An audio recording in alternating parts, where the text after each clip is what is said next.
your window to know what's happening around the world. 4 Arab states have carried out intense diplomatic efforts to prevent a possible US military strike on Iran. Saudi Arabia, Qatar, Oman and Egypt engaged both Washington and Tehran over a 48-hour period amid concerns that any US attack over Iran's handling of protests would destabilize the wider region.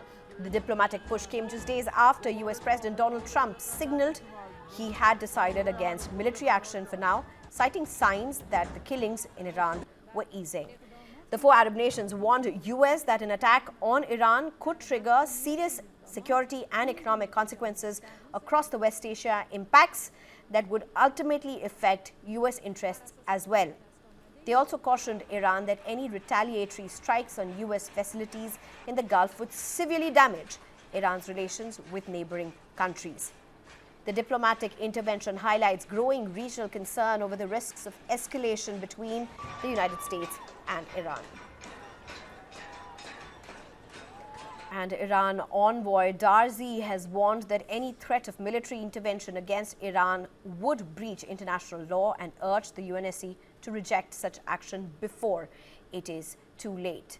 The UNSC, Darzi said, bears a clear moral, political and legal responsibility to unequivocally reject and condemn such unlawful actions before it is too late.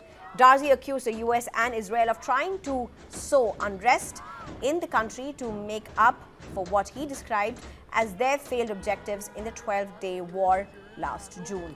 US Ambassador to the United Nations Mike Waltz told the UN Security Council that United States stands by the brave people of Iran, and the President Donald Trump has made it clear all options are on the table to stop the slaughter. Waltz dismissed allegations by Iran that the protests are a foreign plot to give a precursor to military action. Thousands of people have been reported killed in a crackdown on the protests against clerical rule in Iran. Let's listen in. Today, from the Iranian regime and from its friends, the regime is solely responsible for the economic misery of the Iranian people and the repression of their freedom, and they will be held accountable. Thank you, Mr. President, for chairing today's important meeting.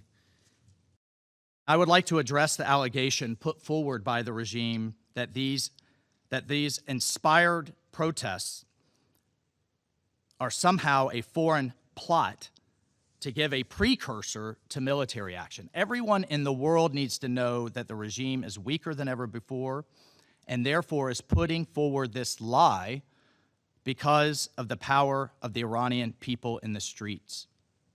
They are afraid. They're afraid of their own people.